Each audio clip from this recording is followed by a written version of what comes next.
Okay, hello and welcome to another game on our climb towards 2000 elo.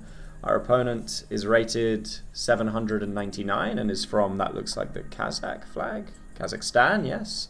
And they've played e4, so I've played c6. We have ourselves a Karo Khan. d5, will they exchange? Will they advance? Or will they play something else, like knight c3, knight f3, or the fantasy variation with f3 perhaps? We'll see. We'll see. I think at beginner levels, it's much more common just to see an exchange or an advance, okay? But my opponent plays knight to c3, so I like to capture here. And after my opponent captures back, I actually like to offer up the knight on f6. Yes, I'm doubling my pawns here. That's intentional. This is the Tartakower variation in which this is a very intentional thing. If we reach an endgame, it is very likely that black will be worse due to this pawn structure. But notice how the pawn at the moment acts as a great defender on my king side. This knight positioned on f3 now doesn't really have many prospects because this pawn already guards e5 and g5. And the Tartakower is also going to give us a lot of open lines towards our opponent's king if they castle kingside, which more often than not they tend to do. Like so. So now I'm going to come and pin my opponent's knight to their queen. And actually dropping back is an idea. Because if they want to keep pushing these pawns and weakening their king side by creating holes towards their king, then I will allow them to do that. No problem. So centralizing the rook is a typical idea. And dropping the bishop back to c7 and bringing the queen to d6 to go after some kind of checkmate here is also a very good idea. Okay, so I'm just going to actually drop my bishop back now. The reason is, if they advance the pawn, I'm capturing it. There's no problem there. If they take, they're helping me to develop my knight, which is also very nice. So now I'm just going to go ahead and play queen d6 and go after this mating idea. You must be thinking, well, you can't mate right now, right? Because let's just go back and look at that as it was. You can't mate right now because the knight guards this square. Well, that's where this bishop comes in. We chop off the knight and then we have checkmate here. Because of course, this bishop-queen battery means the queen cannot be taken by my opponent's king. So a very typical way to respond to this is to push this pawn. Now, I can't take here because of this, but this is actually a mistake. The game is more or less over now. Now I'm going to introduce a concept known as overloaded pieces, which I don't think we've discussed before in this series, but notice how my opponent's f-pawn protects the bishop and the pawn, but cannot protect both at once. What does that mean? That means were I to remove this bishop, since this bishop is only defended by the pawn, it would not be the case if the bishop were defended by a queen on d2 as well, then they could just recapture with their queen. But since it's only defended by the pawn, when I capture here, yes, I'm going down in exchange, I'm giving up a rook that's worth 5 for a bishop that's worth only 3. However, the overloaded pawn would become disconnected from its g-pawn neighbor, meaning that my queen could now slot in here and start taking these pieces. And so that, I think, is what we're going to see. We're going to see captures, captures, captures with check. So the king must move over somewhere, here or here. There's nothing to interpose. Then we remove the knight and then we get checkmate. Like this. Rook takes, pawn takes, queen takes, check. The king would have to step over here.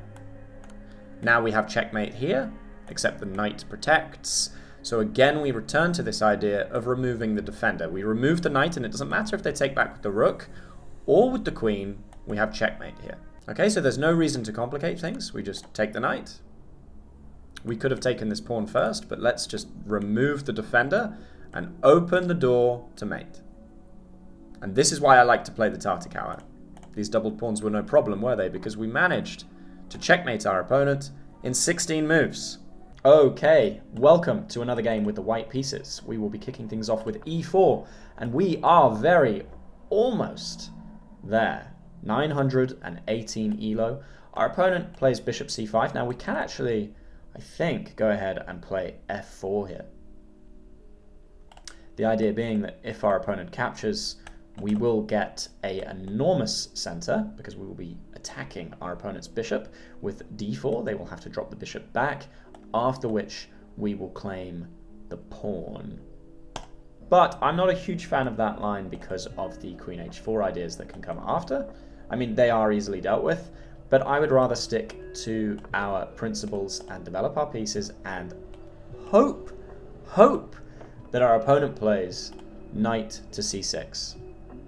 Okay, queen f6. What's wrong with this? Well, we can just block this by developing a piece. We've seen this 1,000 times. 1,000 times. And now knight d5 is going to drop this queen right back because she needs to now defend c7. If she doesn't, there will be a fork in the air. And now your queen has come out and retreated, and my knight has come to a nice square. Now, yeah, okay, you can kick it with c6, but I can drop back, and now your knight's not coming to c6. And now I have 1, 2, 3 pieces developed, and I am castled, and you have 1 piece developed. And here we are. You've played c6, but there's now no knight to c6. If you push, takes, I'm winning a pawn.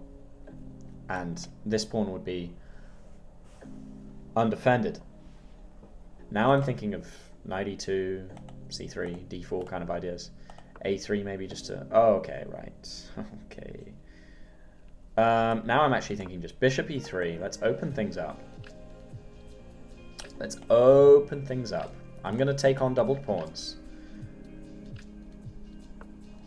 In order. This is a free pawn. This is a free pawn.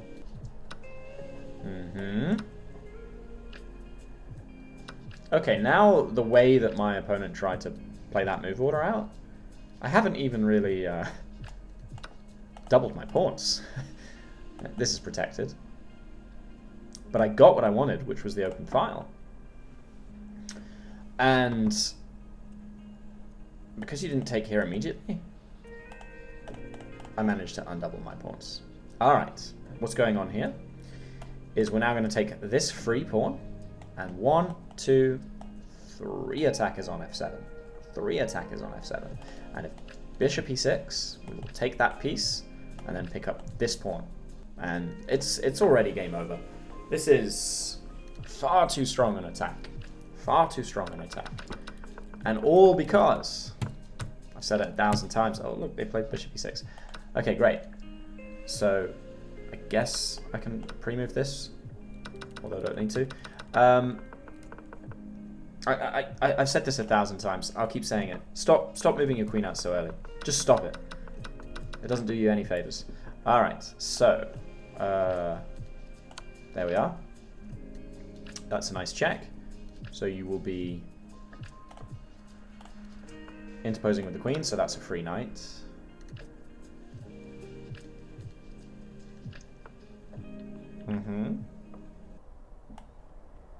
Go here. You'll take back with the queen. Yeah, so we slide the other rook over now. And this is game over. These pieces never saw it into the game. My opponent didn't have time to develop them because they were moving their queen. They were moving their queen around. Okay, so this queen is now pinned to the king, so we will be winning it. And just like that, we are now coming in for a nightmare. I'm going to play this first. Let's play this. There's no escape square here now. Oh. That's a free knight. Or alternatively, that's checkmate. If we... Yeah, that's checkmate.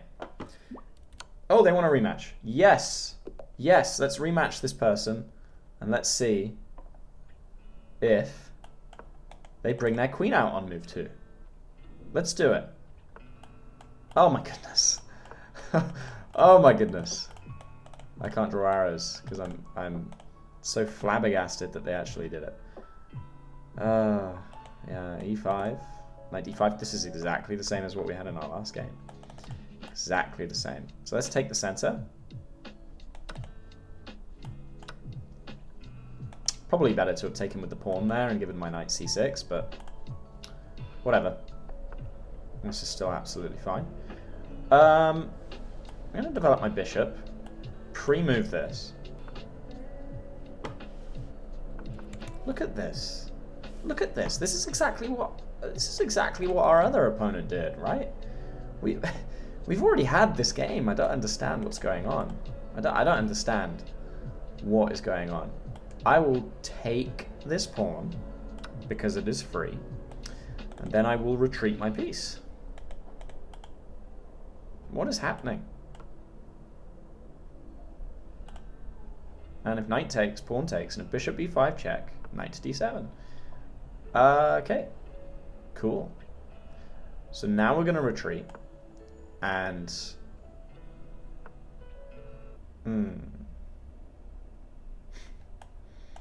let's just play knight d7. All right. I mean, I am tempted just to trade everything down. So bishop takes. Oh, okay.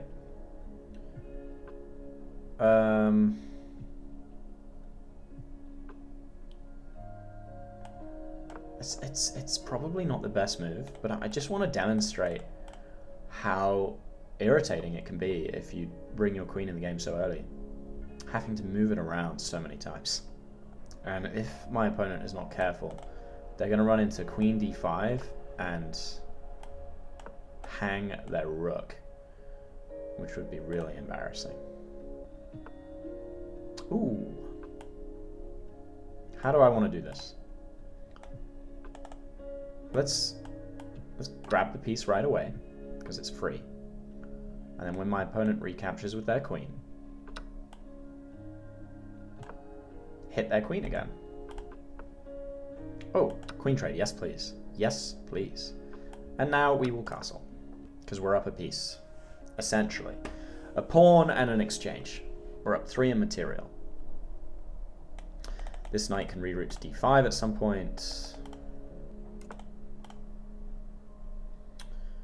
Okay. So let me just advance these pawns to try and get my bishop into the game somehow, because it's not the best piece. I'm just going to take away the square for this knight, because if here we're trading, great, and now there's nothing here. So now your knight is just on the edge of the board, where it doesn't want to be.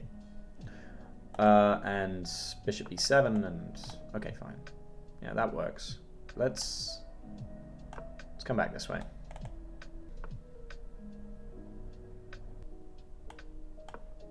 This offers a knight trade, but it also prevents the advance of this pawn, because otherwise, like, knight h5, and if the pawn were to advance, maybe there'd be some pressure on this g7 pawn, but you can't move this pawn now. And if you want to kick it, I'll just take your knight. Okay, so I really, really want to get my rooks into the game. So let's work on doing that. Let's grab this piece, double my opponent's pawns, swing the rook in. We're going to see rook here. Oh no, okay, that was actually surprising. I wasn't expecting that. Yeah, let's take this.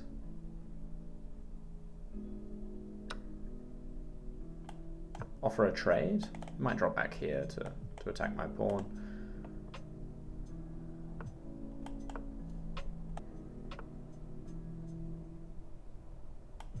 Okay. Let's attack the bishop.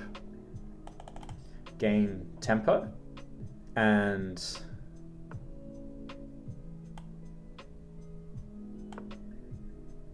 start getting my rooks into the game.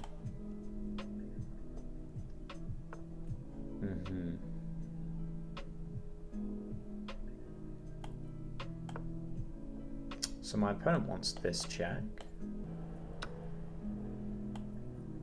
So I'm going to stop them from getting this check. Now their king is slightly open. Let's go for a bishop trade. Don't need to worry about this because it's covered. And now if my opponent doesn't trade bishops, let's see what we can do here. We've got a lot of pressure here. And if my opponent's not careful, we'll be able to infiltrate. Yeah. That's being not careful. So we pick up the piece. Bishop is protected like this. And now we're threatening to win this piece. So maybe rook here.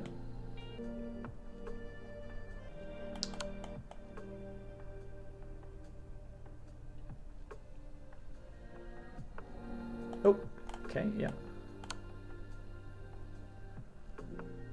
Yeah, I think this is the best way, isn't it? This is the best way. Only I think this is slightly more precise. And now this is checkmate. Good game. Don't move your queen. Don't move it. Okay, I hope you enjoyed the video. Let me know in the comments what you like to play against e4 as black. And as always, I'll see you in the next one. Take care.